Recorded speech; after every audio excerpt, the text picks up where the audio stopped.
Bom, é o seguinte, eu queria apresentar para vocês, pode passar, posso? O próximo? Bom, pode passar, esse também já foi.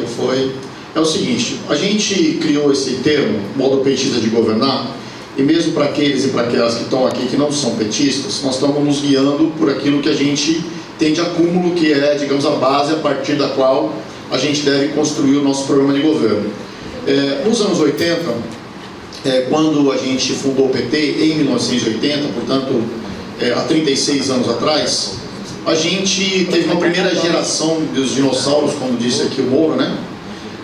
Que foram, em 82, o PT elegeu 2 prefeitos, um em Diadema, que era o Gilson Menezes, e um em Santa Quitéria, no Maranhão, né?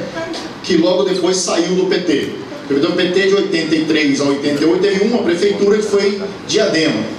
Em 88 a gente ganhou um monte de prefeitura, entre elas São Paulo, entre elas Campinas, Porto Alegre, Vitória, e aí a gente começou a construir o que a gente chamou modo petista de governar, que nos anos 80 era muito pautado no que a gente chamava de inversão de prioridades, que era a ideia de que os governos anteriores tinham investido nos bairros mais poderosos, nos bairros ricos, no centro, que era preciso investir na periferia. Na participação popular, uma das coisas que foi criada a partir de Porto Alegre, no governo do Olívio Dutra, em 89, foi o orçamento participativo, né? E fora as formas que a gente já vinha batalhando no período anterior, que foram principalmente os conselhos, né?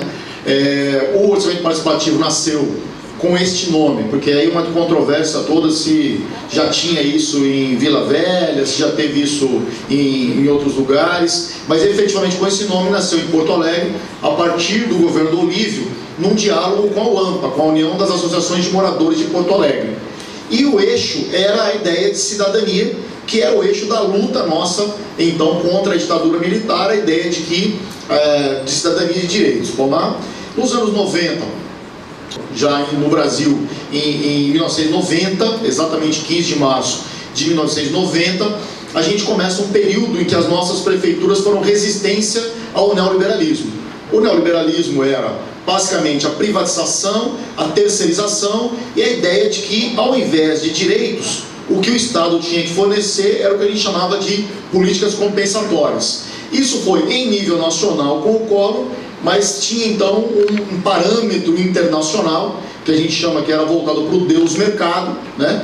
Em que todos e todas tinham que fazer isso. Foi o período da privatização e um avalanche sobre nós. Então, quem está no PT desde esses períodos, lembra de que nós sofremos, né? Quando no período anterior dos anos 80 veio o plano cruzado e nós fomos contra. Neste período vieram as privatizações e nós fomos contra. E nós fomos sempre torpedeados pela mídia e por causa disso. E a ideia das nossas prefeituras estava muito voltada para uma perspectiva de desenvolvimento local que se colocava, entendeu? O Estado se colocando no seu papel de desenvolvimento local. Nos anos 2000, com o governo Lula e Dilma, acho que a grande mudança em relação ao que o Lula colocou e a Dilma é sobre o papel do Estado.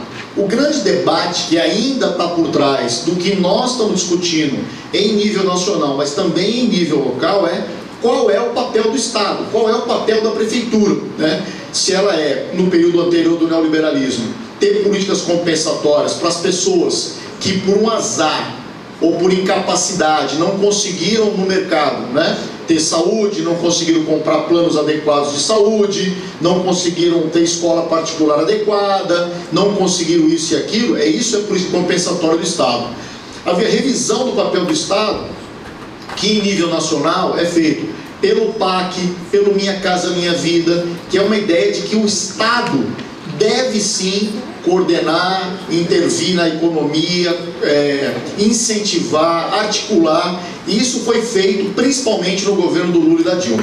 E os municípios têm uma participação importante, seja pelas coisas municipais, seja pela aplicação em nível municipal de políticas importantes em nível nacional. Então o que trata desse momento é a gente ver como é que é o modo petista de governar hoje. A elaboração que eu vou mostrar aqui, da Escola Nacional de Formação, é a ideia de que o aprimoramento, neste momento, do modo petista de governar, é baseado em 5 diretrizes e eixos, né?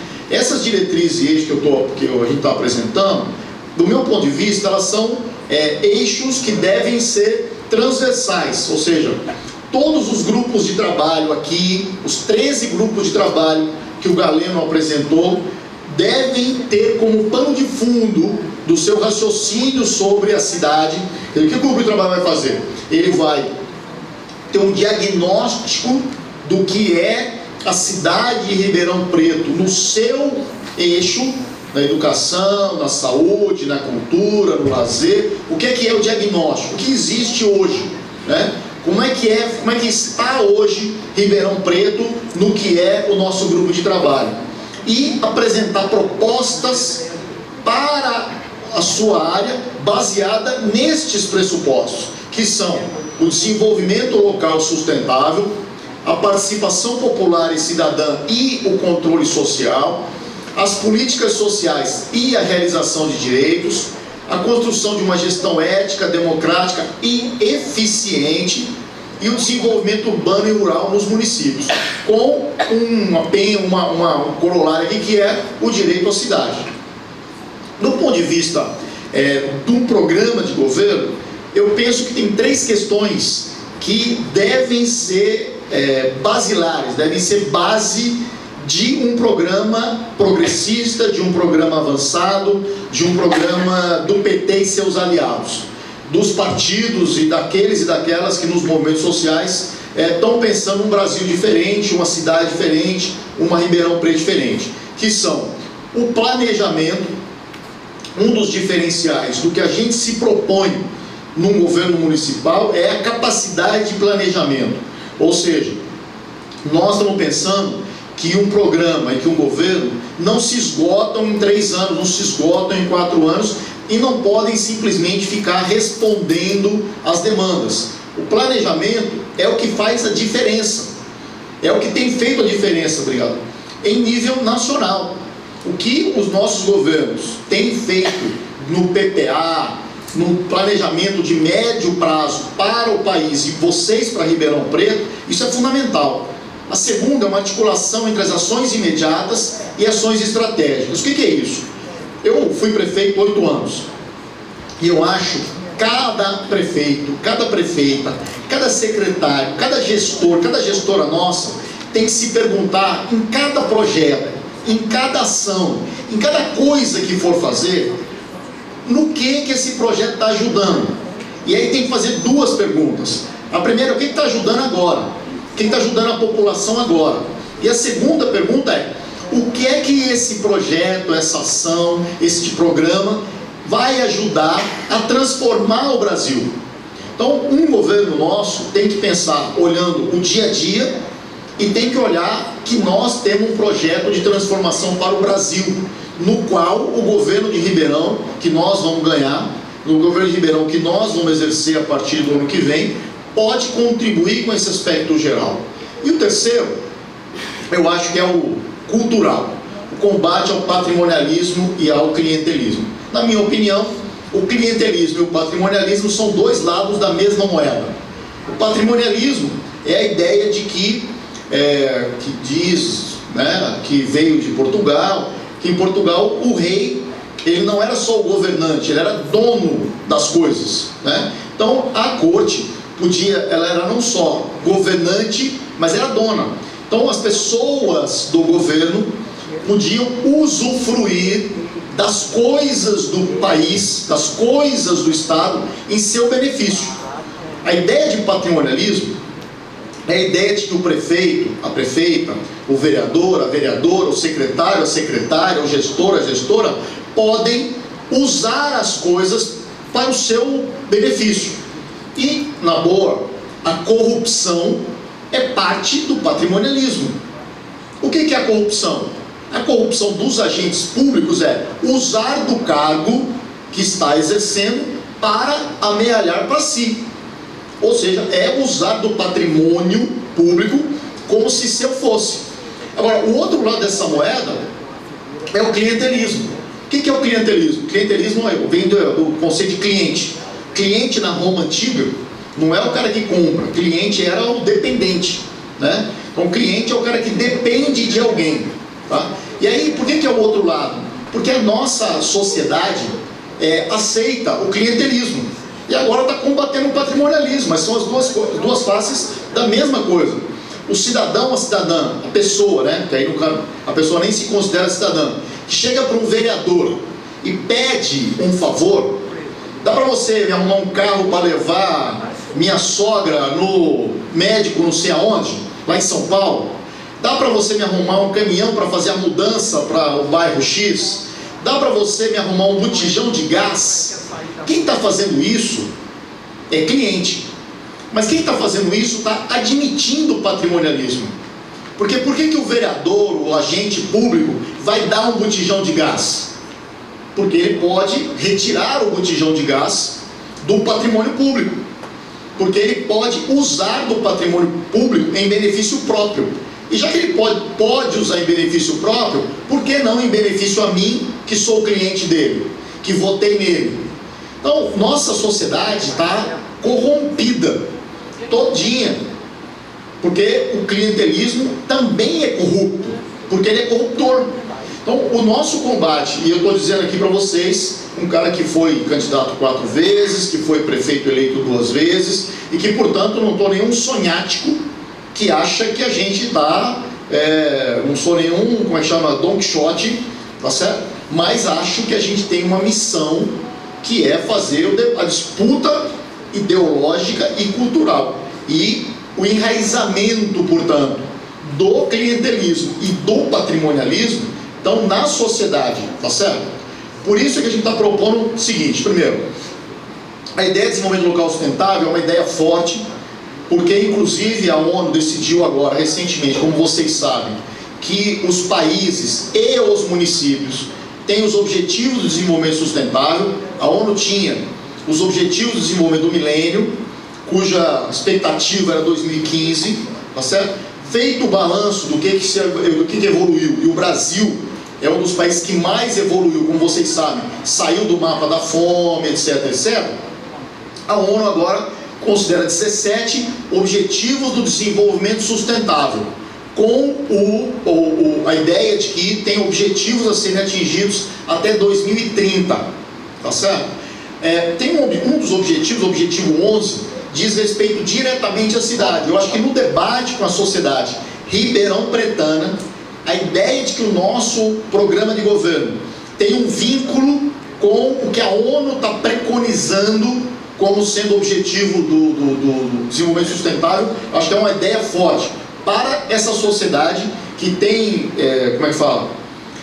Para um tipo de sociedade. Talvez em outros lugares isso não fosse tão significativo, mas dizer, olha, nós estamos defendendo a mesma coisa que a ONU está defendendo, que são os objetivos, nós estamos por dentro desse debate, digamos assim, importante. Os ODS têm uma característica para mim fundamental, que é a disputa do sustentável. Esse conceito de sustentável, de sustentabilidade, na minha opinião, está em disputa. E o que o texto da ONU diz nos 17 objetivos? Ele diz que os objetivos do desenvolvimento sustentável têm 3 dimensões. Está escrito no texto da ONU, que são a dimensão econômica, ou seja, melhorar o desenvolvimento econômico, uma dimensão social, se não tem desenvolvimento sem inclusão, e uma dimensão ambiental. A direita costuma usar o termo sustentável para as questões ambientais. E nós temos clareza, e os ODS da ONU tem clareza disso, de que os objetivos do desenvolvimento sustentável dizem respeito a acabar com a fome, a acabar com a miséria, a diminuir a pobreza, a garantir equidade de gênero, a garantir condições para a juventude, etc, etc, etc.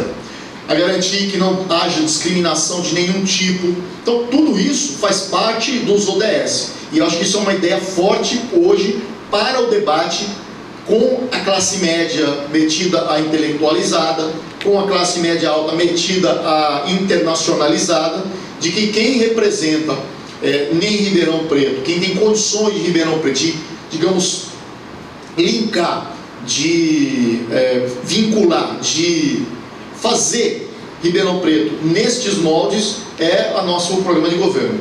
O governo local deve ser indutor do desenvolvimento, portanto. desenvolvimento deve ser articulado entre o governo e a sociedade. Vide essa coisa que em Ribeirão acho que é uma ideia forte, essa ideia do conselhão, né? Que a Dilma reuniu essa semana e que parece, eu não estava lá, obviamente, mas me parece que a reunião foi muito boa por uma questão simples. A imprensa não deu uma linha. Porque se tivesse sido um desastre, se tivesse alguém levantado lá e falado, olha, isso aqui tá... Isso aí ia ser manchete. Dilma reúne conselho e toma porrada. Isso ia ser manchete. Não teve. Então a manchete na Folha de ontem era a 15ª lá embaixo, dizendo governo anuncia 83 bi na economia. Então, mas assim, se a reunião tivesse sido... Se a reunião não foi um desastre, porque se tivesse sido, tinha sido muito maior isso. Tentaram desqualificar, etc. Mas para a ideia de um conselho no qual participam empresários, intelectuais, sindicalistas, é uma ideia forte, galera. Me parece que essa ideia de ter um órgão de concertação, um órgão oficial de diálogo no qual as diferentes setores sociais, os diferentes agentes econômicos, os diferentes players, como a gente diz no debate sociológico, né, estão presentes para fazer o debate. Em São Paulo, isso tem sido um campo muito importante também de diálogo, na capital de São Paulo, que, como também vocês sabem, o Fernando faz um governo brilhante, e que a imprensa consegue achar qualquer pequeno erro e botar na manchete, e todos os nossos grandes acertos, e são muitos, não vão. A ideia da economia solidária, a ideia de arranjos produtivos locais e regionais. Essa ideia, e aí vocês em Ribeirão, Ribeirão é o polo de uma região toda, né, e que deve cumprir o seu papel. Isso talvez não seja tão importante para o debate social, mas para cada um e cada um de nós é importante entender que Ribeirão tem uma responsabilidade regional para além das fronteiras de Ribeirão. Ribeirão dinamiza social, economicamente, uma região toda, tá certo? E tem que pensar, e essa ideia de vocação estratégica da cidade e da região, a ideia de que para um desenvolvimento sustentável e sustentado, como disse o Nelson, né? Então o Nelson já está dizendo, olha, eu entendo que existe um nicho, né? Foi isso que eu entendi que você disse, no qual Ribeirão se encaixa, que pode ser uma perspectiva de desenvolvimento diferenciado, que é um eixo de desenvolvimento estratégico para Ribeirão Preto. Ele está dizendo isso, foi isso que ele anunciou aqui já, ou seja, o que ele está dizendo nós temos que pensar para a nossa cidade, com o diagnóstico que nós fizemos, quais são as perspectivas estratégicas, onde é que a gente se encaixa no mundo, e onde é que nós vamos investir. E isso aí é fundamental para dialogar com diferentes atores. Diferentes atores. Aí você dialoga com os ambientalistas, mas você dialoga com os estudantes, você dialoga com as universidades, porque isso implica que tipo de curso nós vamos desenvolver aqui. Isso significa que tipo de investimento privado nós vamos buscar para a cidade. Isso significa um monte de coisa. Então vamos lá. A participação popular. Eu considero que a participação ela tem dois papéis importantes. Ela é uma ferramenta de gestão e ao mesmo tempo é uma escola de cidadania. Ela é uma ferramenta de gestão na medida em que, para a gestão, a gente precisa saber o que as pessoas estão pensando. Eu sempre digo que a gente pode saber isso fazendo uma pesquisa quantitativa, pesquisa qualitativa, contratando bons institutos de pesquisa, você sabe disso. E, digamos, todo mundo sabe.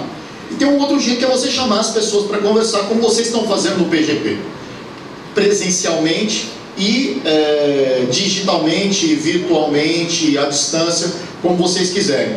Mas ela também é uma escola de cidadania, porque o que nós estamos dizendo para as pessoas você tem direito de participar, e as pessoas vão aprendendo a participar. Quando as pessoas aprendem a participar, depois é difícil desaprender. É igual andar de bicicleta, você pode até ficar um tempo sem andar, sem participar, mas quando vier você aprende. E aí a gente tem vários canais, o orçamento participativo, o PPA participativo, os diferentes conselhos, as diferentes comissões plenárias, conferências, congresso, que pode ter. E tem os mecanismos de controle social. Os conselhos são também mecanismos de controle, transparência, ou as leis de transparência, essa informação. Vamos lá? Políticas sociais em relação a direitos, acho que esse é o mote do nosso governo. O governo do PT e o governo da progressista, o governo mais como liberal, tem que pensar na construção, pensar na ampliação de direitos e de políticas sociais. Uma das coisas que a gente tem que pensar é que isso tem que ter transversalidade, integração e complementariedade. É comum nos governos, a gente brinca dizendo que cada secretaria é uma caixinha, né? E que as caixinhas, cada uma fica fechada no seu canto, e as políticas sociais não podem ser isso. A educação não pode ser uma caixinha, por mais que goste de ser, né, professores? A saúde não pode ser uma caixinha, por mais que os médicos e a coisa da saúde achem que é um mundo separado, acham que é uma prefeitura. Eu tenho que explicar para a pessoa da saúde sempre que eles não são uma prefeitura, eles são parte de um projeto mais global, né? E pensar de que a concretização de direitos é uma lógica do governo. Então, a concretização dos direitos de diferentes setores, particularmente dos setores que historicamente foram excluídos, cujos direitos historicamente não foram contemplados. E as ações afirmativas vão nesse sentido. Ações afirmativas são ações paliativas de perspectiva de superação de exclusão. A gente tem que ter clareza disso. E não pode ter problema de debater isso com a sociedade. Não pode ter problema de debater as vagas para pessoas com deficiência, de cota para as pessoas negros e negras, de condições especiais para mulheres e etc, etc. Então temos que ter clareza para discutir isso. Com a sociedade no geral, que geralmente tem muita dificuldade para isso, e com cada um desses setores no sentido da mobilização, inclusive. A gestão é democrática e eficiente. A gente tem que ter um governo nosso, tem que ser eficiente. Não basta ser bonitinho, fazer política, tem que governar de verdade, tá certo? Para isso, tem que ter uma visão sistêmica da gestão pública. Se vende por aí, eu dou aula em alguns cursos de gestão na Croton, em outros lugares, e tem toda uma política que começou lá no Bressan, de nova administração pública, e tem que ter uma clareza de fazer esse debate, garantir canais de diálogo com a população, usar a tecnologia como vocês estão usando no PGP como mecanismo de eficiência da prefeitura, criar ouvidoria para o diálogo e ter relações democráticas com o funcionalismo, que é uma contradição que qualquer governo municipal vive, e que vocês, neste momento, o diálogo com o funcionalismo deve ser fundamental, né? Apesar de eu gostar muito da Darcy, ela gostar muito de mim, mas eu suponho que deve ter um grau de contradição que vocês devem ter condição de explorar, né? Onde eu fui prefeito, obviamente, nesse momento, o funcionalismo me adora, né? Porque o que a gente fez com o funcionalismo e o que depois o prefeito veio depois de mim fez, o funcionalismo está morrendo de saudade. E por último, a ideia do desenvolvimento urbano e rural. Então, como vocês estão dizendo, a ideia de plano diretor é uma ideia chave para uma cidade como Ribeirão, é fundamental. Tá certo? Eu não sei de quando é o plano diretor de vocês, mas um dos diagnósticos é você que está no planejamento urbano, Mauro, né? Inclusive fez as suas maldades lá atrás em 93, 94, 95, 96, né? Então a ideia o plano diretor deve ser um plano de direção mesmo. Diretor significa de botar a direção para o desenvolvimento urbano e rural. No caso de Ribeirão, vocês têm um peso ainda, né? Importante do setor agrário, agropecuário não tem, né? Agrário, exportador, agrário, etc, etc. Tem o assentamento, tem a ação do centro. Então, essa ideia da integração de um plano diretor que integre, né? Apesar de que eu suponho que, sei lá, 90% da população deve ser urbana, né? 98. Hã? 98?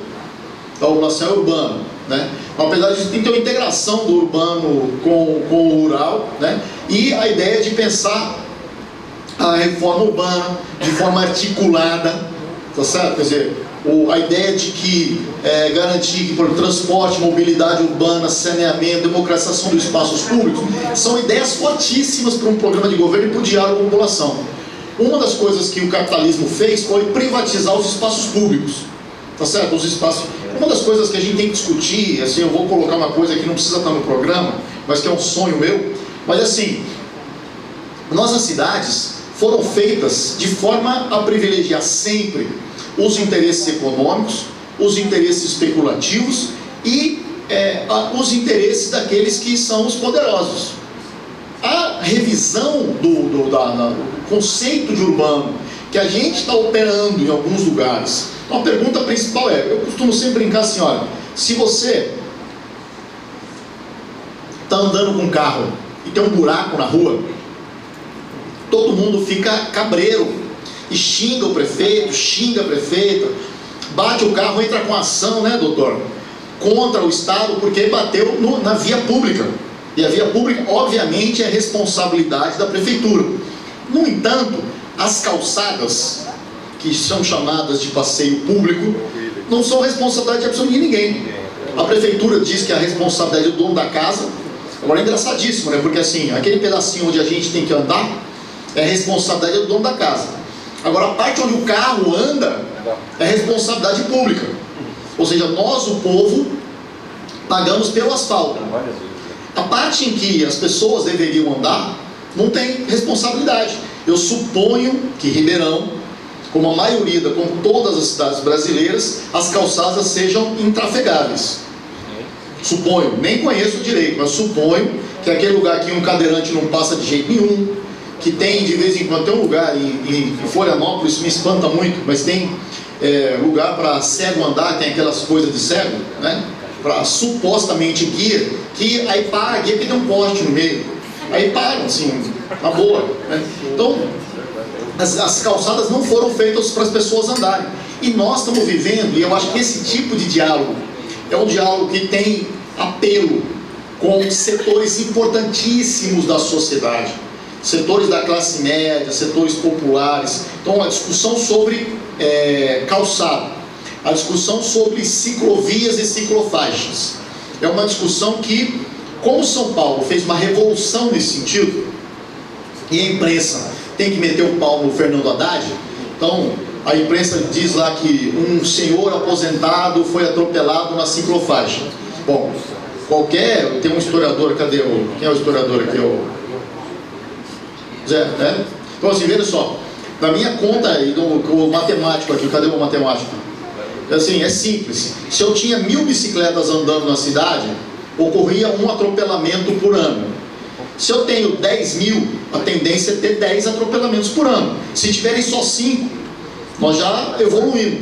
Então, eles estão pegando, mas esse debate sobre a urbanidade, sobre a convivência do carro, dos transportes públicos, dos mecanismos de transporte não motorizados e do andar a pé na cidade, essa é a revolução do momento. E esse é o debate mais avançado que existe.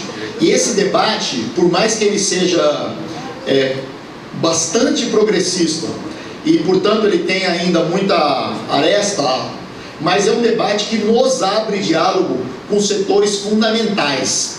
A questão da bicicleta, eu não sei como é que é isso aqui em Ribeirão, estou dizendo assim sem diagnóstico do que é Ribeirão, mas em São Paulo ele mudou a cultura, tá certo? Ele mudou a cultura, mas tem um apelo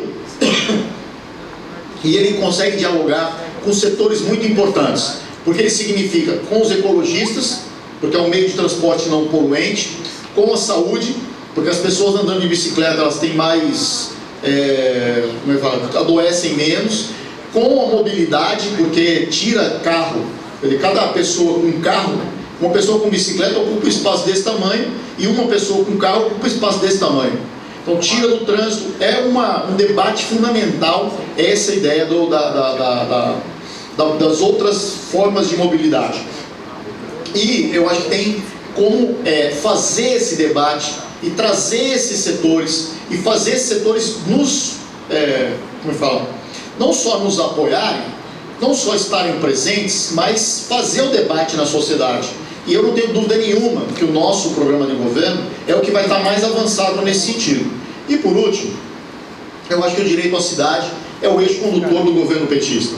Direito à cidade é a ideia exatamente de para que existe o governo municipal. É uma ideia de para que tem governo. E aí, na boa, o debate é: o governo existe para garantir os direitos ou o governo existe para garantir o lucro? E esse é um debate que na minha opinião, a gente não precisa discutir isso com a população a todo dia, toda hora, mas tem que escolher ou um ou outro. Ou você garante os direitos, ou você garante o lucro, tá certo? E eu acho que, para a gente poder fazer esse debate agora, uma das coisas que eu queria colocar é: o debate sobre o programa de governo é parte integrante da campanha, na minha opinião. O que nós estamos propondo aqui, o que o Galeno nos propôs aqui, são mecanismos de fazer avançar o nosso diagnóstico, de fazer elaboração de propostas coerentes, propostas razoáveis para a cidade de Ribeirão Preto, mas também já é um mecanismo de incorporar gente na campanha. Tudo isso que eu disse aqui, e cada um dos programas dos grupos de trabalho, pode e deve buscar no processo de debate, para, atendendo isso, dialogar com os setores com os quais pode dialogar, trazer para dentro do debate sobre o programa que nós vamos executar a partir do ano que vem em Ribeirão Preto. Significa dialogar com esses setores, significa trazer esses setores para a nossa campanha. Então, o programa de governo, para mim, é muito claro. Ele é, ao mesmo tempo, ferramenta de elaboração e ferramenta de mobilização, de construção do diálogo. Ele já é parte da campanha. Ele é parte da campanha como pré-campanha. Como bem assinalou o Galeno, e vocês viram aqui, o calendário eleitoral desse ano é para não existir eleição. O calendário desse ano, ele privilegia quem está no governo, não tenho dúvida sobre isso. É um programa, uma eleição que vai ter 30 dias de campanha na televisão, que vai ter 40 dias de papelzinho na rua, tá certo?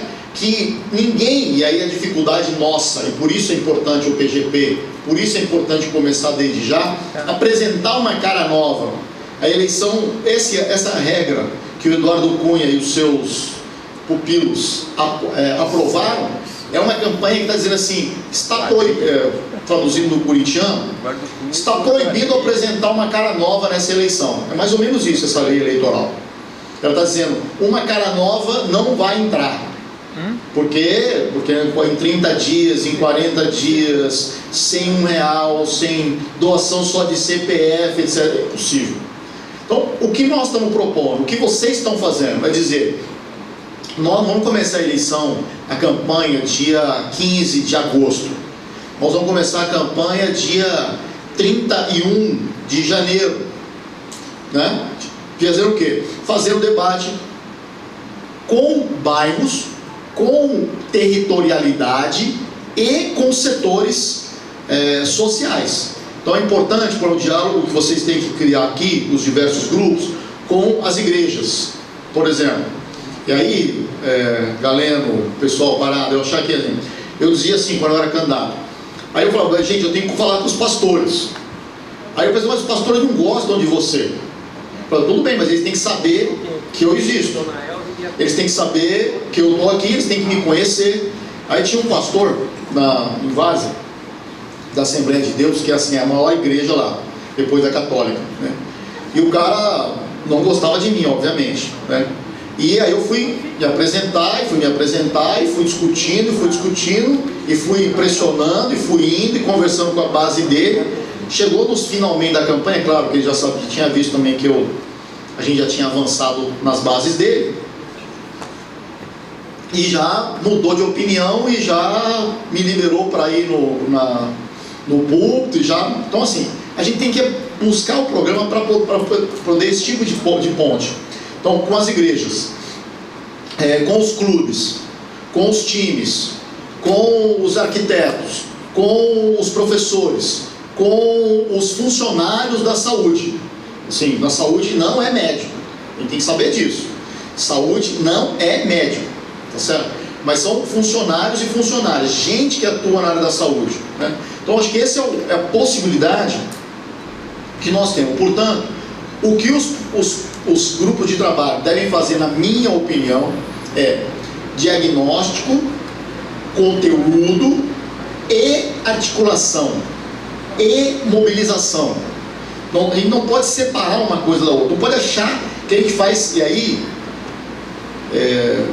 tentando talvez me falar demais aqui, mas quem achar que vai primeiro fazer um programa, depois convencer a população desse programa, já furou.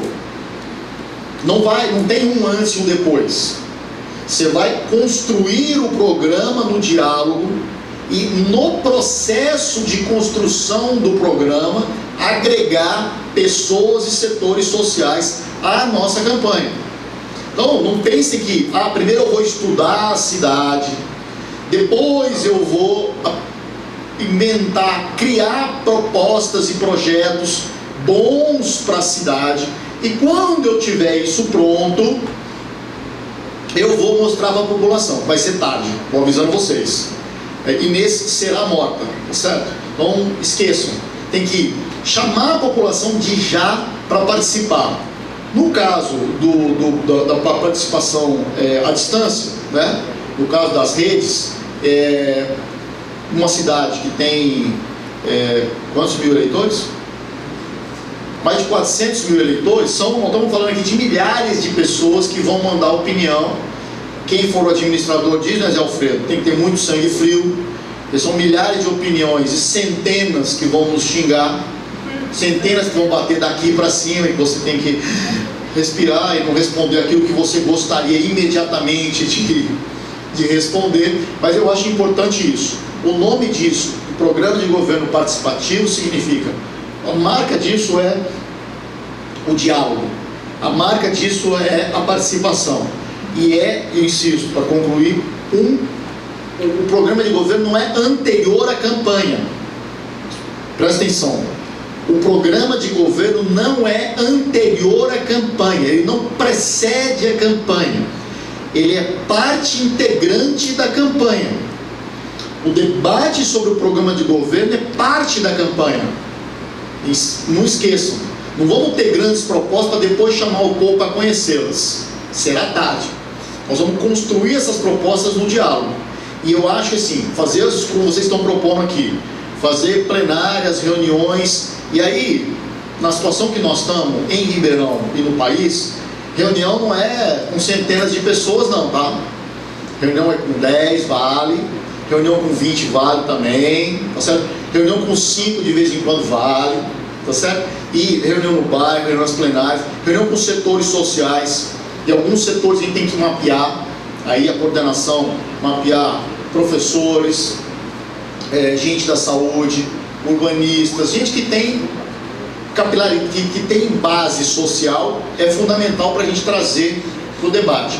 Gente com quem a gente pode dialogar e polarizar, tá certo? Por isso que eu estou propondo que a continuidade aqui, são 11h30, minha ideia é que a gente pudesse fazer pelo menos meia hora, talvez 11h30 até meio-dia, dividir em grupos, porque eu estou propondo que nesses grupos a gente possa discutir algumas questões estratégicas, porque depois cada grupo de trabalho vai fazer o debate sobre o seu tema, vai fazer o seu planejamento estratégico do ponto de vista do conteúdo e do ponto de vista da forma, do ponto do calendário.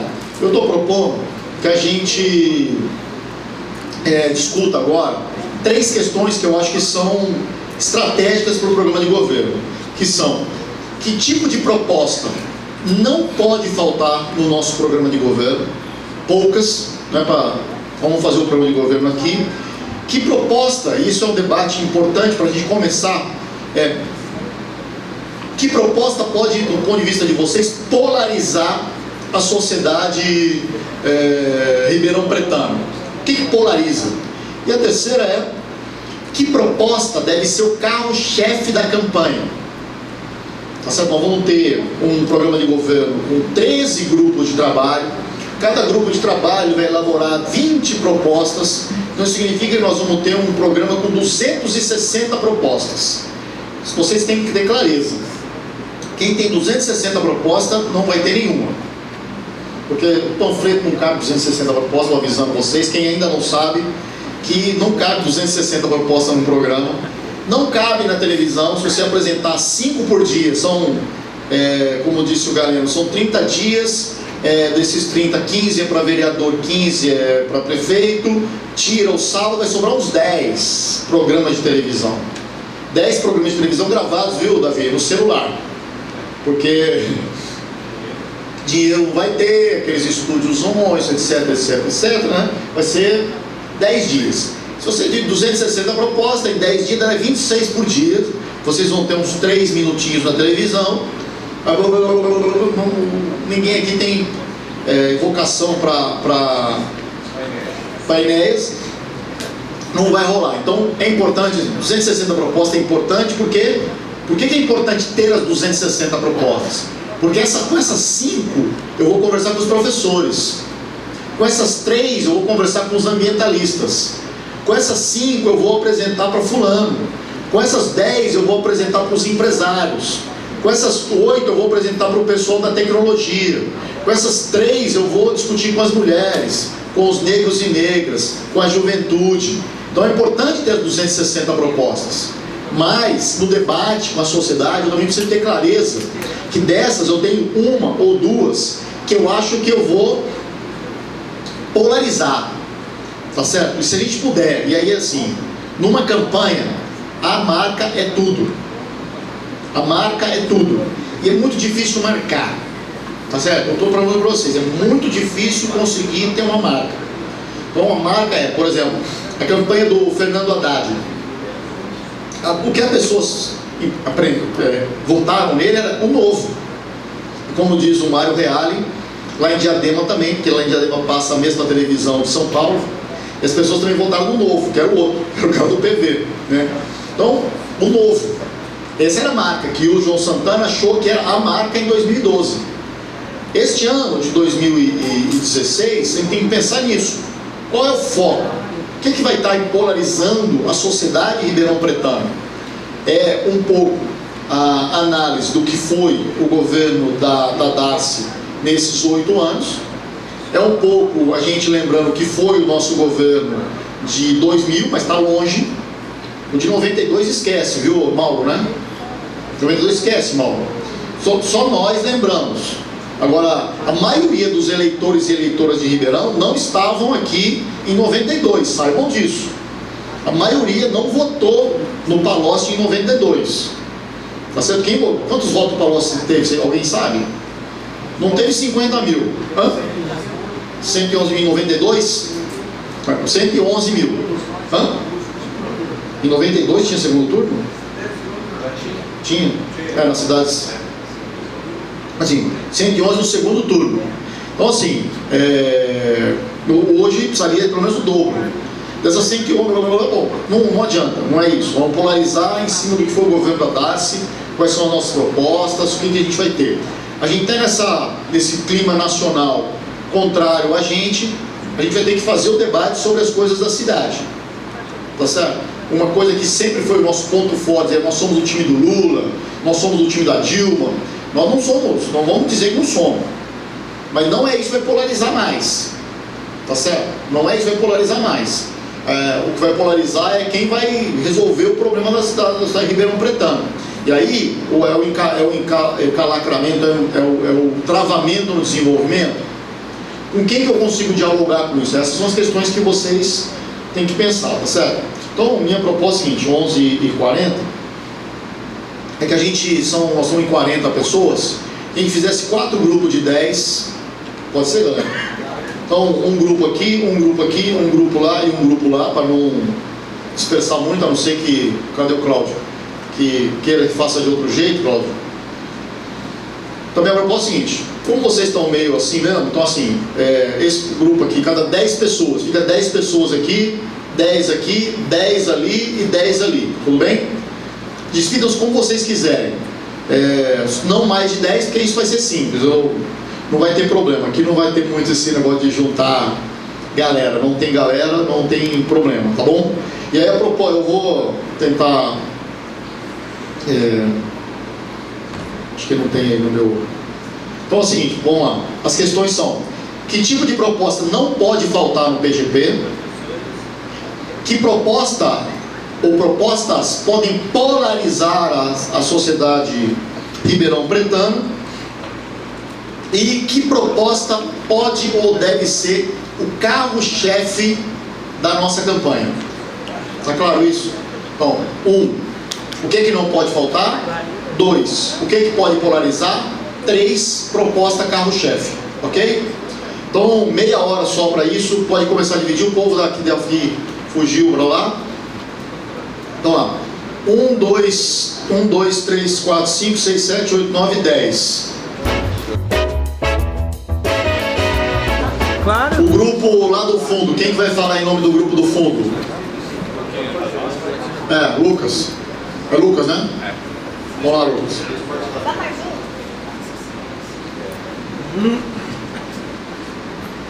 Eu vou tentar já ir. O que é esse adesivo?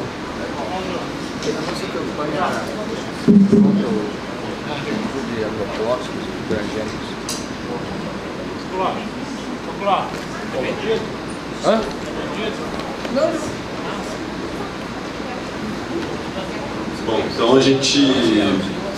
Não sei se vai dar para ser efetivamente, se hoje que dá. A primeira questão, a gente, que não poderia faltar na campanha, né? A gente fez uma relação com a conjuntura nacional, né? Que, como foi dito aqui, desde 2005, na verdade, desde que existe o PT, né? Mas mais sistematicamente, desde 2005, o PT não consegue se dissociar da imagem de corrupção, da imagem de patrimonialismo, né? Apesar de a gente saber que é um discurso muito mais midiático do que real. E a gente então pensou que o que não poderia faltar na campanha é falar sobre mecanismos de controle social das contas públicas, né? E bater na tecla da transparência, né? A gente tem leis de transparência, mas não tem mecanismos nem de ouvidoria, até tem, mas não funcionam, né? Mecanismos de ouvidoria, e meios de participação popular, né? Retomar talvez a ideia do orçamento participativo e, enfim, entre outros mecanismos que facilitariam o controle social das contas públicas. É isso que a gente discutiu. Um outro ponto, uma outra questão que está muito no imaginário popular, e não só em Ribeirão Preto, né? É de que a cidade já carece de infraestrutura, né? Precisa de reformas, principalmente as pessoas falam de buraco na rua, né? A gente sabe que isso é uma questão menor, mas que pode ser discutida no âmbito mais geral, né? Então a gente acha que a discussão da infraestrutura é algo muito visível, muito tangível. Eu acho que a gente entendeu que não pode faltar esse debate também. O último ponto, do que não poderia faltar, acho que estaria muito mais relacionado à campanha do que propriamente uma proposta, né, para a sociedade. O Nonô lembrou do PT Dialoga com Você, foi uma ação que existiu, fala com você, né? Que foi uma ação que existiu no passado e que ele acha que poderia aprofundar esse processo de participação que já está previsto no Dialoga, no programa de governo participativo. É isso. Então, de visitar, das lideranças visitarem mais os bairros e estar mais em contato com a população. É isso, né? A questão é criar mecanismos de participação da população. Uma delas é essa aí. Mas é criar mecanismos que antes já existe diálogo, já está acontecendo isso de uma forma indireta. Criar mecanismo direto de participação durante a campanha. Claro. A segunda questão, o que polarizaria, né, o debate eleitoral, a gente entende que a Darcy Vera tem uma imagem já muito desgastada, a gente vai ter que propor um candidato que se mostre com preparo e capacidade administrativa. Uma pessoa que se demonstre apta a governar e administrar. Mais ou menos isso. E o último ponto, terceiro, que seria o carro-chefe da campanha, acho que a gente colocou que a própria discussão do direito à cidade, né? É um conceito do geógrafo David Harvey, que é muito caro e que eu acho que dá para discutir uma série de questões, né? Desde do passe de ônibus, a tarifa de ônibus, ao acesso a equipamentos públicos. Então, fazer uma campanha centrada nesse conceito de direito à cidade. Só um adendo. Isso tem a ver também com transferência de renda, né? Também o ponto de vista econômico, isso que ele vai economizar, ele vai... Você não precisar se deslocar, né? Você tem um bairro dele, né? Emprego,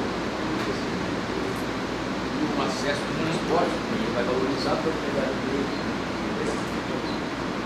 Que eu acho que é um ponto que o Haddad toca muito em São Paulo e que, além de ser por ele ser um carro-chefe, polariza muito também, né?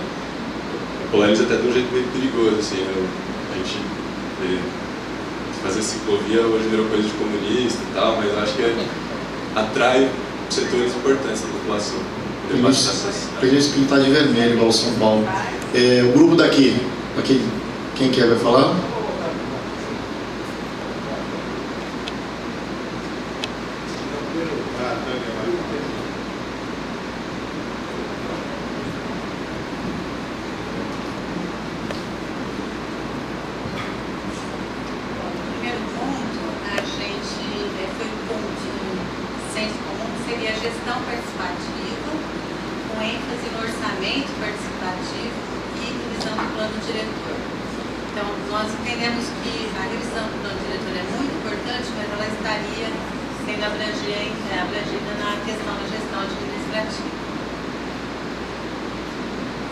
Polarizar, assim, nós ficamos polarizados de dois pontos: a internacionalização do aeroporto e a revitalização dos centros.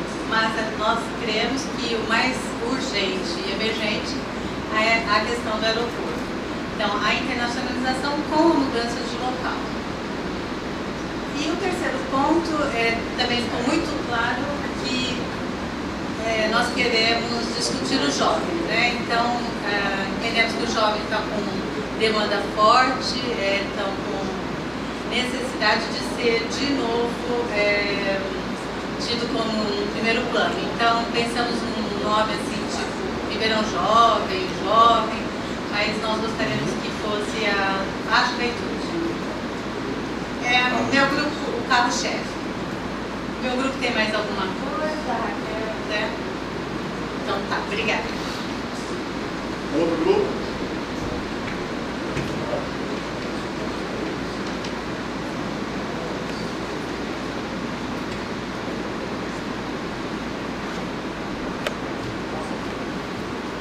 Bom, nós fizemos uma rodada entre todos os participantes, né? Os temas assim que mais polarizaram foram a questão de saúde e questão de habitação. Porém, a questão de mobilidade urbana, principalmente o passe livre, também foi um aspecto que nós julgamos que poderia trazer uma discussão mais acalentada, né, principalmente com o público, e levar isso aí, vamos dizer, como uma proposta assim, que poderia trazer uma polarização grande. Mas, basicamente, a questão assim, fundamental que nos remete à própria prática petista de governo seria a questão da mobilização social e o controle social, que é uma prática que os movimentos sociais se distanciaram em função dos tipos de governo que assumiram aqui a prefeitura. E, nesse sentido, eu acredito que o Dialoga Ribeirão já tem uma força grande, assim, em termos de apelo para chamar a participação, mas também, companheiro, deixa eu ver se eu não é o nome dele direito, Marcos. O Marcos colocou a questão cultural, da cultura caipira de Ribeirão Preto, né? O regionalismo aqui, e, vamos dizer, a Ribeirão Preto moderna. Né? Então, um mote assim de campanha que poderia associar essa questão cultural com a questão econômica e a questão de mobilização social seria um tema tipo assim: abrem-se as porteiras de Ribeirão Preto, venha participar do governo PT. Né? Então, olha a colocação: abrir a porteira, um fundozinho musical de música caipira, né? está associado à questão da reforma agrária, né? Os movimentos sociais vão fazer a ocupação. O primeiro passo é arrebentar uma ponteira, e nós queremos realmente romper essas 5 Ribeirão Preto que temos aqui hoje, né? Preto, quem não é de Ribeirão, se andar na região norte, vai pensar que está numa outra cidade. Se andar na região sul, vai pensar que está nos Estados Unidos. Por quê? Nós temos essas porteiras que isolam socialmente a cidade. Então, essas seriam as nossas propostas. Obrigado.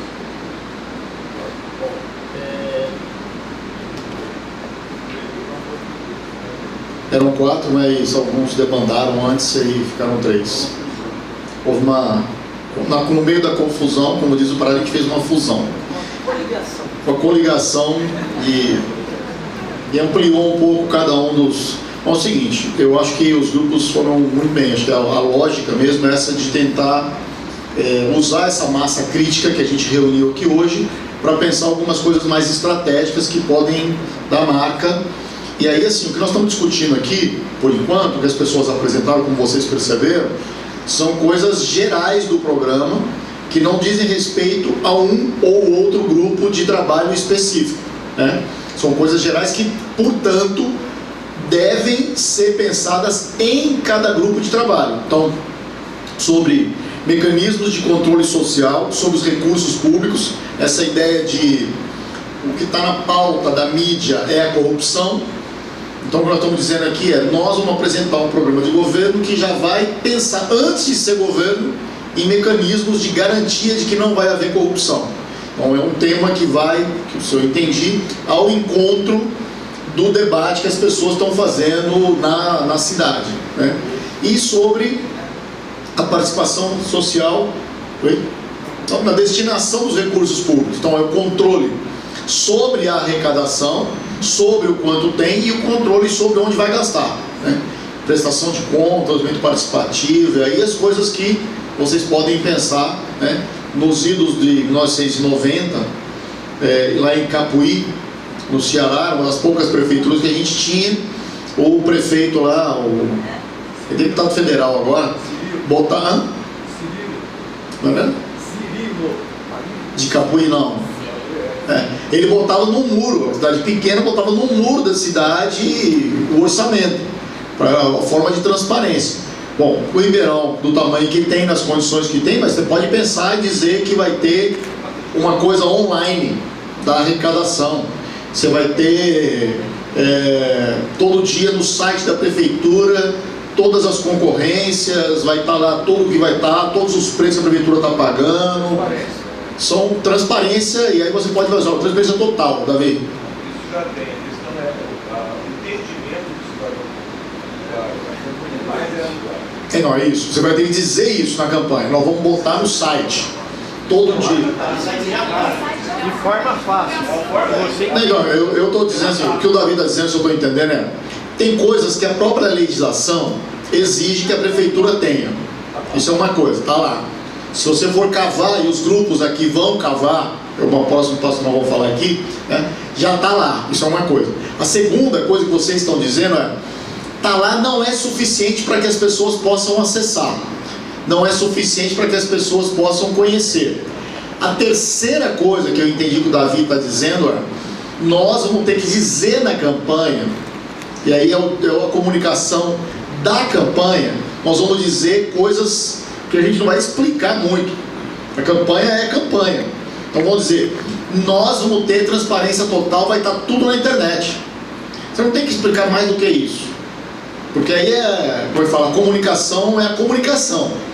Agora, isso que as pessoas vão num debate que tiver na televisão, que o outro candidato fala, mas isso já tem, aí você vai no debate e diz, olha, tem, mas é inacessível, porque a pessoa comum não consegue achar no site da prefeitura, você não, quando acha, está em linguagem cifrada. Mas se tentar, na campanha, explicar tudo isso, galera, se você tiver que usar mais do que 37 segundos para explicar, é o inexplicável. Então reduz para 15 segundos. Nós vamos colocar tudo no site. Cada licitação, cada preço, vai estar tudo no site. É isso que você vai falar. No debate você pode explicar um pouco mais, mas são 3 coisas. Bom, a segunda é garantia dos cuidados com a infraestrutura. A gente chama isso na linguagem da prefeitaiada de como chama no prédio? De síndico. Esse é o papel de síndico. Então a prefeitura tem que fazer a transparência, fazer grandes projetos, como o pessoal falou aqui, o aeroporto, a revitalização do centro, mas tem um trabalho que a gente chama na prefeitaria de síndico, e que aí é um trabalho que as pessoas sentem no dia a dia. E aí na campanha, no debate, isso é fundamental. Dizer, olha, essas coisas básicas que eu, tipo assim, não andei em Ribeirão, cheguei ontem à noite, vim aqui o mês passado, também não andei, mas assim, a cidade está abandonada, por exemplo, e nós vamos garantir que cada rua, esse é um debate bom de fazer. Na minha cidade, eu já contei isso para o Tobé vindo para cá, onde eu fui prefeito, eu saí pela rua esses dias dizendo para as pessoas, viu, eu acho que depois que eu saí, fizeram uma lei proibindo o prefeito de fazer tudo, né? Porque ele não fez mais nada. Essas coisas assim, tem que ter um jeito de comunicar com a população. Então, assim, a cidade está abandonada, mato crescendo, nós vamos garantir isso. Muitas pessoas, se eu entendi o que o grupo está dizendo, é que a garantia da infraestrutura, que a gente chama de síndico, é a rua, é a praça, é a escola, é a unidade de saúde. E aí no debate vai estar pintada, vai estar cuidada, vai estar com mato cortado, etc, etc. E que é o que a gente chama de síndico, mas que é fundamental. Que quem não faz o trabalho, se você for prefeito, ou você for prefeito, ou você for prefeito, outro mecanismo de participação no próprio EGP, tipo o PT fala com você, gestão participativa, esse é um mote, talvez vá ao encontro dessa questão da corrupção, da participação, coisa e tal, OP, plano diretor participativo. A questão da saúde deve ocupar um espaço importante, a questão da mobilidade urbana, a questão da mobilização e controle social, e essa ideia de que a campanha deve dialogar com a cultura local, com a cultura caipira, ao mesmo tempo com coisas mais avançadas. Eu acho que é um bom, assim, se não faltar essas 7 coisas, é a ideia da identidade ribeirão-pretana, que é a identidade caipira, que diz respeito ao conjunto das pessoas, e que as coisas mais, pode avançar, digamos assim, a última tecnologia também tem o conteúdo caipira da última tecnologia e o jeito caipira de fazer a última tecnologia. O que pode polarizar? Acho que esse é um debate bom que os grupos devem fazer. Me pareceu aqui as pessoas apresentaram coisas muito interessantes, viu, galera? Que é um diferencial que vai polarizar, mostrar preparo e capacidade administrativa. Isso aí diz mais respeito à forma, impostação de voz, um jeito de comunicar, que eu acho que o que as pessoas estão dizendo eu vejo isso muito também em vários lugares. Eu fiz isso na minha campanha, e eu acho que pode ser um diferencial muito grande na campanha da minha cidade na próxima, que é ter um prefeito que não consegue explicar para as pessoas da academia ou da coisa, então não consegue explicar o que é um orçamento, não consegue explicar o que é custeio, o que é investimento.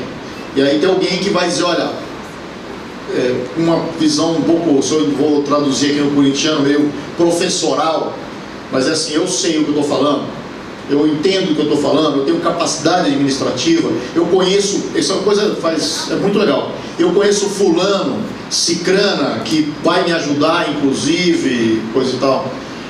A questão da internacionalização do aeroporto e mudança de local, isso pode ser um projeto que pode polarizar, eu não vou entrar em detalhes, mas se vocês colocaram aqui, porque pode ser uma marca da campanha, a questão da revitalização do centro, que pode ser outra marca da campanha, falar, aqui no centro nós vamos tirar todos os postes, é um negócio muito avançado, não sei se aqui alguém já falou isso. Nós vamos tirar os postes do centro, vamos enterrar toda a fiação do centro, por exemplo, e daí para lá.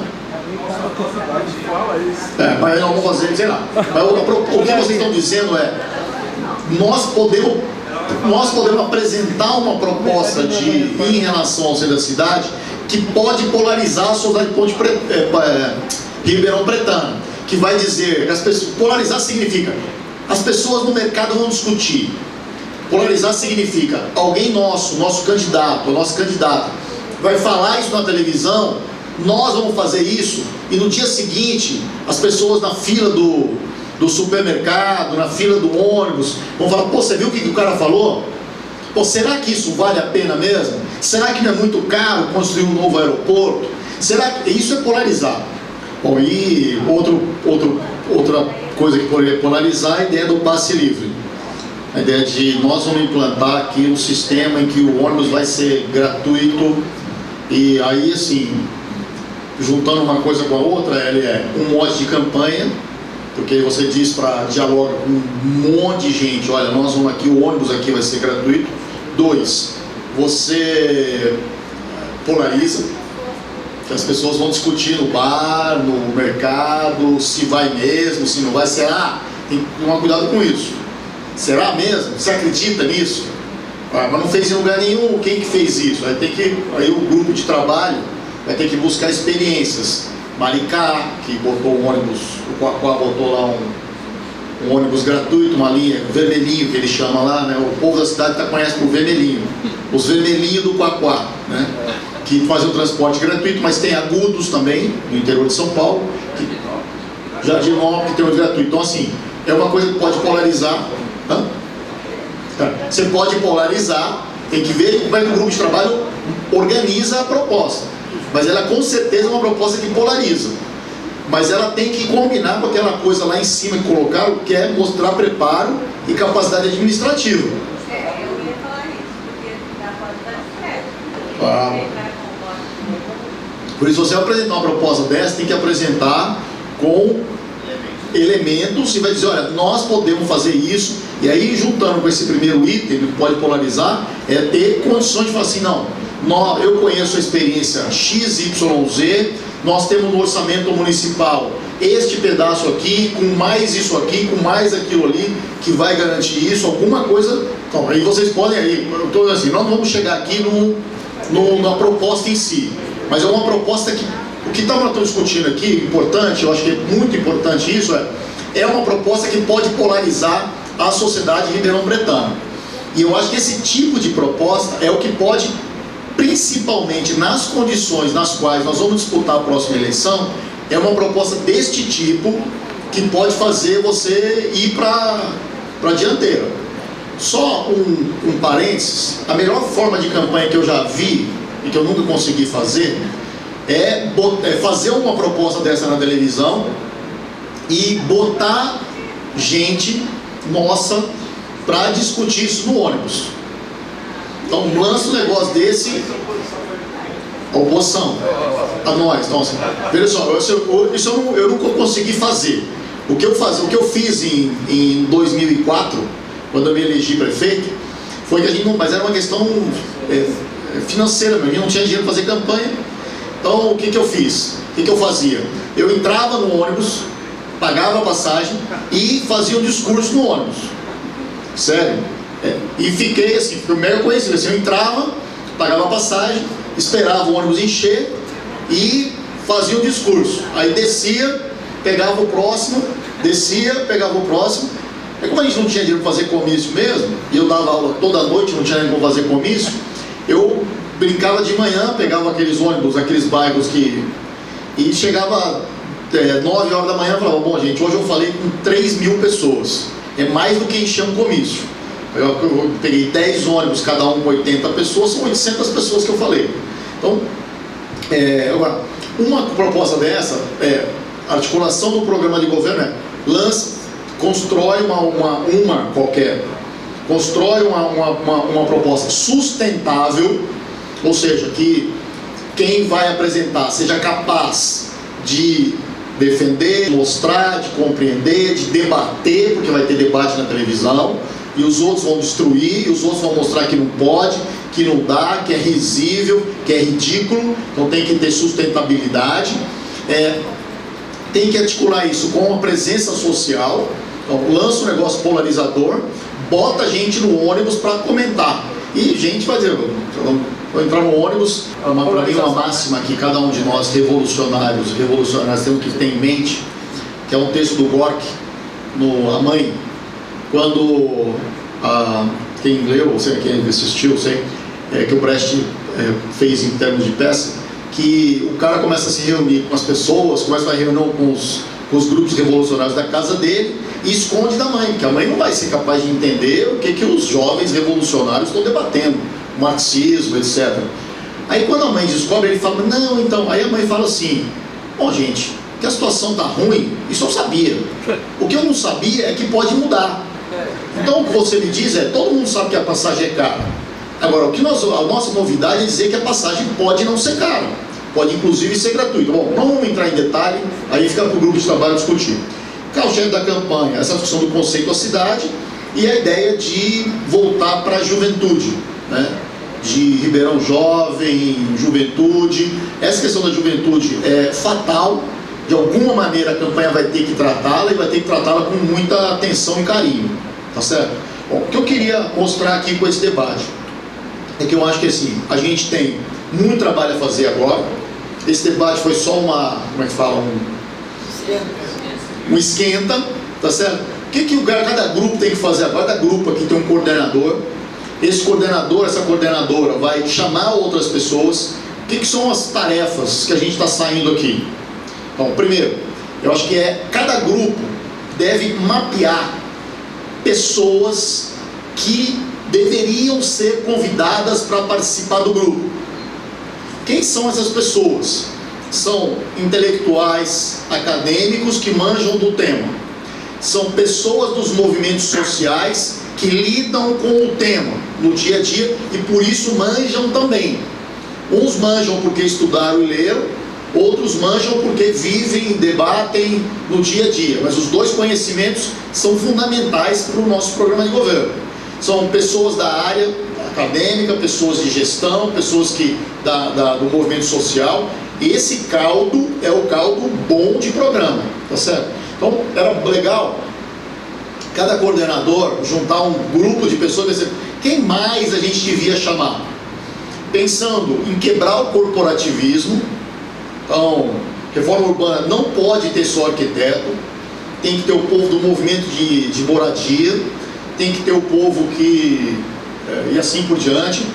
O de educação, principalmente, não pode ter só professor. Um grupo de educação que só tem professor, eu vou dizer para vocês, eu sou professor, eu dou aula há 35 anos, tá certo?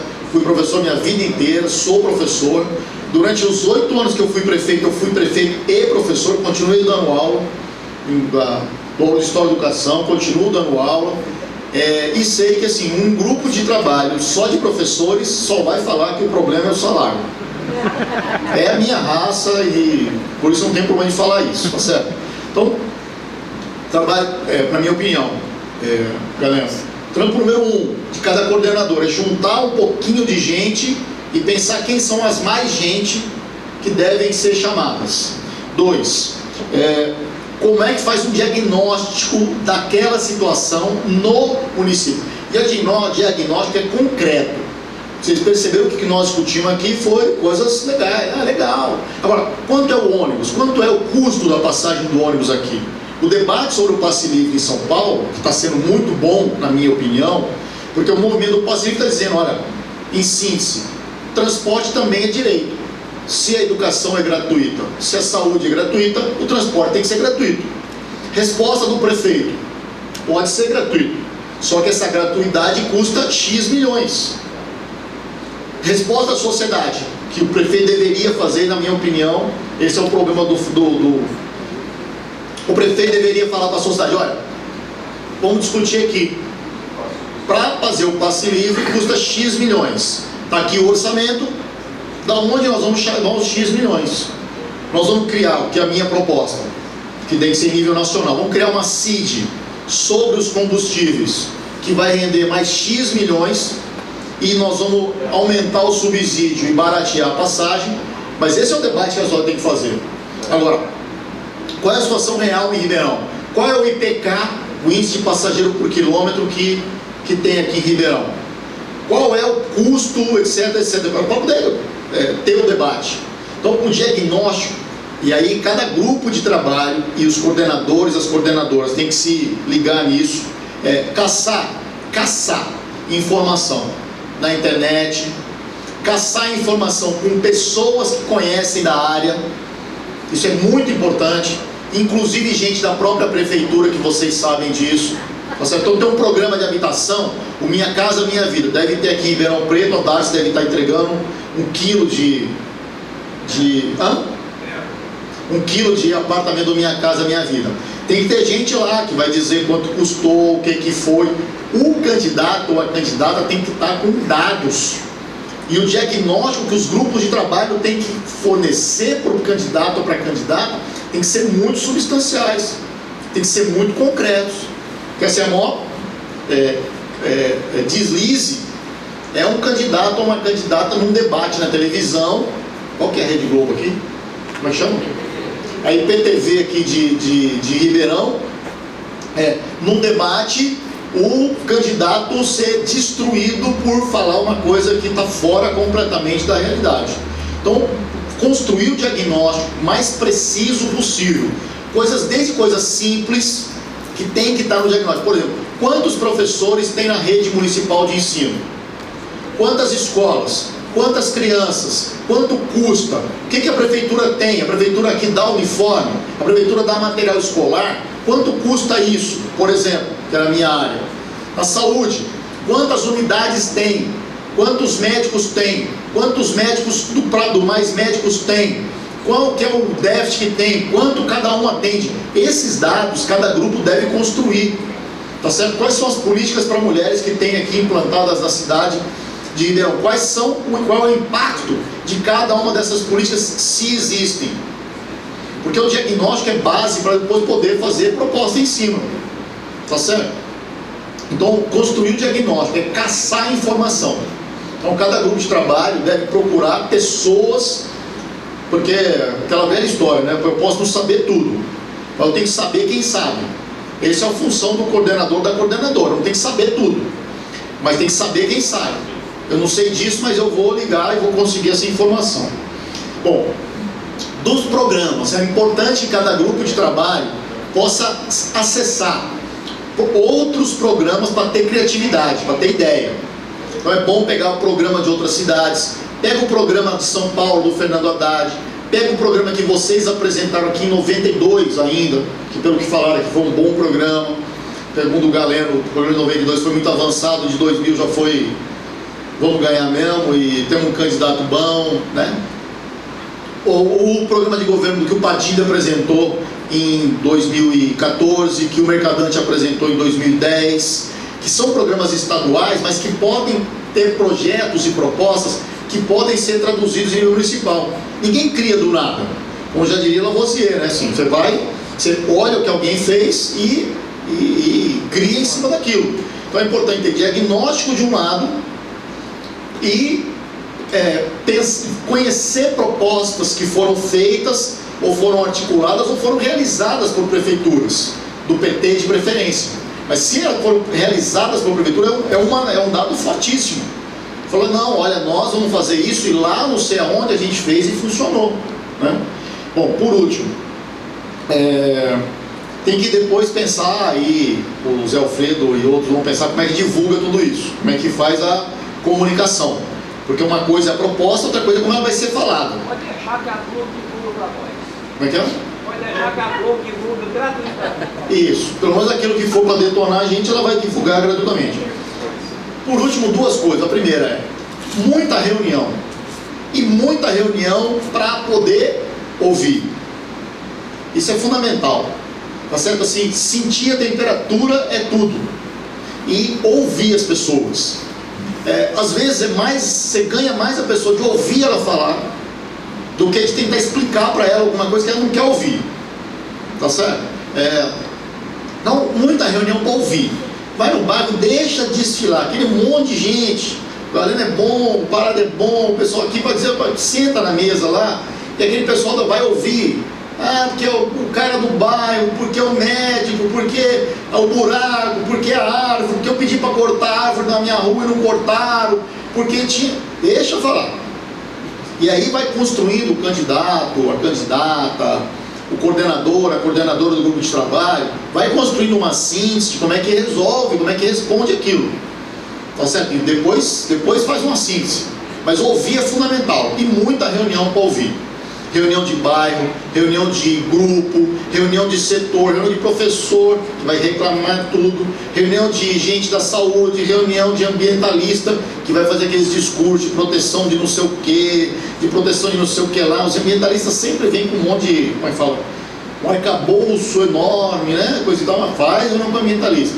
Faz reunião com o pessoal que gosta de bicho, faz reunião com o pessoal que gosta de mato, faz reunião com o pessoal que gosta de peixe, deixa eles falar. Isso é fundamental. E vai anotando. E assim, do ponto de vista muito objetivo, pragmático, prático. Aquele pessoal fala aquele monte de coisa, sempre aquele monte de coisa tem uma outra pérola que você fala, caramba, aquele senhorzinho, aquela senhorinha me deu um gancho, uma luz para como é que eu vou fazer esse debate na televisão. É bom ouvir, é legal ouvir. Naquele monte de nhaca, sempre tem uma coisa legal. Ou sempre não, mas às vezes, vai. Mas quando às vezes aparece, tá certo? E o pessoal então dos grupos de trabalho tem até março para poder produzir isso. Isso significa que tem pouco tempo.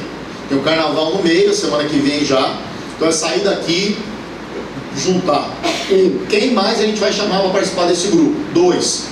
Marcar a reunião semanal do grupo para poder avaliar. 3.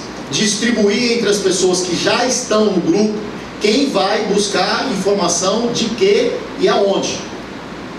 E 4. Quem vai buscar outros planos de governo, outras ideias, coisa e tal. Ou seja, é muita coisa para fazer. Muita coisa para fazer, um período curto para fazer e já ir, e assim, não tem tempo de parar o carro para trocar a roda, vocês já sabem disso. Nós vamos trocar a roda com o carro andando. Enquanto faz tudo isso, enquanto busca informação, enquanto lê os programas de governo de Ribeirão, de outras cidades, de outros estados, já vai fazer uma reunião também. Então esse é o imbróglio que tem que fazer, tá certo? Mas eu tenho certeza que assim, é o que tem que fazer na pré-campanha. Então dá para fazer agora em fevereiro, dá para fazer em março, dá para fazer em abril, dá para fazer em maio. Se a gente fizer isso, com essas condições todas, vamos juntar massa crítica boa, e aí, quando vier um debate na televisão, quando vier um negócio, vai ter gente, inclusive, para a gente procurar, para perguntar, e aí urgentemente, né? Ó, liga para fulano para perguntar um dado, alguma coisa assim. Se a gente juntou esses grupos de trabalho, juntou gente com condição, a gente depois pode acessar essas pessoas para uma ou outra coisa. O governo também informa que vai ter outra atividade para o legislativo. Agora é importante lembrar o seguinte: os nossos candidatos e candidatas a vereador ou vereadora devem se integrar aos grupos de trabalho na medida do possível. Muitos deles vão se integrar ao grupo pelo bairro, pela região ou pelo tema e vão aproveitar a mesma coisa o vereador. Entra no debate e já vai debatendo e fazendo campanha, debatendo e amarrando gente para a sua campanha, debatendo e já pegando endereço, debatendo e pegando telefone, debatendo e pegando e-mail, tá certo? É isso aí, tá bom? Então, obrigado e até a próxima. Pessoal, só para encerrar, nós havíamos combinado, a gente tem ainda um vídeo gravado pelo coordenador do IGP. Acho importante fazer aqui novamente um agradecimento para o Paulo Honório, que é militante, artista de primeira hora, atua aí nos movimentos sociais, está integrado ao GT de habitação, ficou ali quietinho, mas ele está fazendo um trabalho aqui de registrar mais esse evento para a Rede PT. Dizer que, na verdade, esse é o terceiro evento oficial de campanha. Nós já estamos nos movimentando. Nós fizemos 2 mesas de diálogos dentro desta proposta do GTE. E na primeira mesa com o promotor Antônio Alberto Machado e a segunda com o Wilson de Oliveira, nosso secretário geral do PT de São Paulo. Quero também fazer aqui uma justificativa. O companheiro Beto Cambuçu, que é o líder do PT na Câmara, não pôde por motivos particulares. Ele faz um estudo de graduação, pós-graduação aos sábados, mas a Carmen Honório está aqui representando. O Dr. Fernando Tremura, que é um militante, é um dos pré-candidatos dentro da nossa discussão a prefeito tratando expediente na Universidade de São Paulo nesse momento, então também não pôde estar presente. Da mesma forma, o Ricardo Sobral, que é outro pré-candidato, mas ele nesse momento tinha compromissos com clientes. A composição da mesa foi pensada pelo presidente e pelo coordenador, de dar o assento ao representante, no caso, a representante do diretório estadual em Ribeirão Preto. Infelizmente chegou atrasada e eu acho que a crítica foi um pouco desnecessária. Estava previsto, pois é, mas estava prevista a participação dela e eu acho que ali o que ela colocou. Para os companheiros coordenadores, aqui hoje, Edu, você viu que nós temos representantes dos movimentos sociais, da academia, intelectuais, representantes de bairros, culturais, juventude. Então está bem amplo o nosso GT e nós temos certeza absoluta que é possível realizar um excelente programa de governo. Nós temos capacidade para isso, já o fizemos de forma exitosa em 2 participações. A plataforma Dialoga Ribeirão vai disponibilizar a partir da semana que vem, ali para consulta, para maiores informações, os 5 eixos que foi colocado aqui, em princípio, pelo Edu, e também os 13 GTs, nós teremos ali o enunciado como uma diretriz setorial de cada tema. Então, o que já está elaborado pela Escola Nacional, nós estamos adaptando, atualizando esses textos e estarão disponibilizados para cada GT, especificamente. Tudo que acontece nos governos estaduais, no governo federal e também no município. Isso vai ser muito importante para a gente tocar o debate. E todas as planilhas de modelos, de como que vai ser o cronograma físico das atividades, a questão do plano de trabalho, do balanço atual, principalmente do governo municipal, do PSD e PMDB.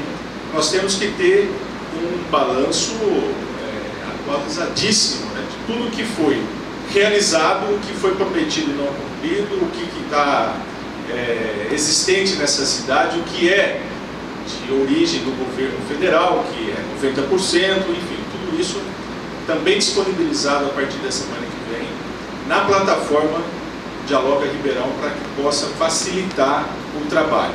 Está previsto também aí com o nosso coordenador, presencialmente ou não, toda sexta-feira, 18h30, uma reunião da coordenação de cada GT com o coordenador do PGP. Então também isso já está previsto. Enfim, durante o ano todo que passou, nós ficamos discutindo sobre essa situação da candidatura própria. Um ano, até que foi se consolidando. 3 companheiros inicialmente estão se dispondo a disputar a prévia indicação. Foi por isso que o diretório, então, decidiu que nós teríamos candidatura própria. A partir daí, então, começamos a trabalhar o Dialoga Ribeirão. A composição das mesas de diálogos, o pensamento, de todo esse planejamento.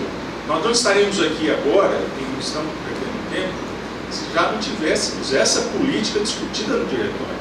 Nós vamos ter candidatura própria, dependente do que está apontando hoje aí, essas pesquisas, e até não tem caráter científico. Então, como disse o Edu aqui, uma paradinha agora, acabou, passou. Então, gente, isso é inadmissível, não estamos pensando nisso. O PT ele vai ter candidatura própria, é preciso que tenha para aumentar a nossa bancada e para disputar com condições as próximas eleições. Eu quero encerrar novamente agradecendo ao Edu, ao Tobé, ao Emílio e pedir ao Galeno que possa dar o start aí. Então a gente combinou de, em vez disso, a gente passar da mesma maneira que começou a nossa oficina, com outro vídeo, esse muito menor, de 1 minuto e pouquinho só, onde, enquanto coordenador do PGP, é feita uma conclamação aos militantes, simpatizantes, população em geral, internautas, para que participem desse processo. Aqui, fisicamente e também nas formas digitais e virtuais.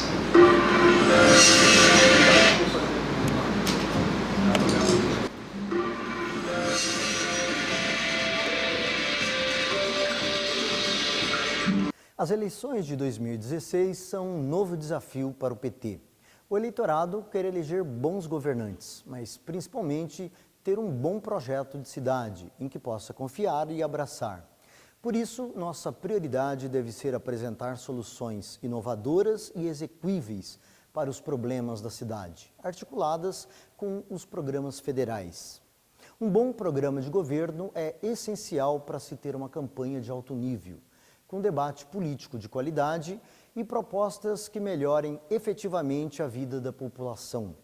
E com a nossa visão de mundo e de cidade, e dos nossos aliados do movimento social, das pessoas realmente interessadas numa cidade melhor para todos, mas especialmente para aquelas pessoas que mais precisam do poder público, que são os mais pobres.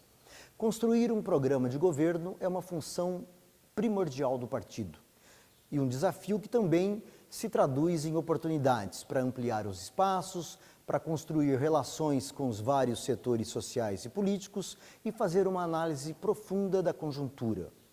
Um programa de governo deve apresentar propostas que respondam aos problemas reais da população e que sejam viáveis. Também um instrumento eficaz para alcançar a vitória nas eleições e criar as condições iniciais para uma boa gestão. É a hora de apresentarmos, de forma clara, as nossas bandeiras de luta, as propostas para a sociedade e os nossos compromissos políticos. Nas 2 vezes em que o PT governou Ribeirão, a cidade se tornou um importante laboratório de políticas públicas no país. Na saúde, educação, cultura, nos programas para a infância e a juventude, nas políticas de parcerias. Agora, o modo petista de governar precisa dar uma nova contribuição a Ribeirão e ao Brasil, com o nosso jeito diferente, criativo de fazer política, com muita democracia e participação popular. Como foi o orçamento participativo? Temos novos e importantes desafios pela frente. É fundamental a sua participação, e não importa se você é filiado ou não ao Partido dos Trabalhadores. Venha com a gente construir este grande projeto de cidade. Traga a sua proposta e vote naquelas que você considerar boas para você, sua família e a cidade. Juntos vamos tecer muito mais do que um plano de governo. Do melhor da gente sairá um sonho real de cidade, mais moderna e mais humana, mais justa e mais progressista. Conto com você. Você sabe, na hora em que precisa, é com o PT que você pode contar.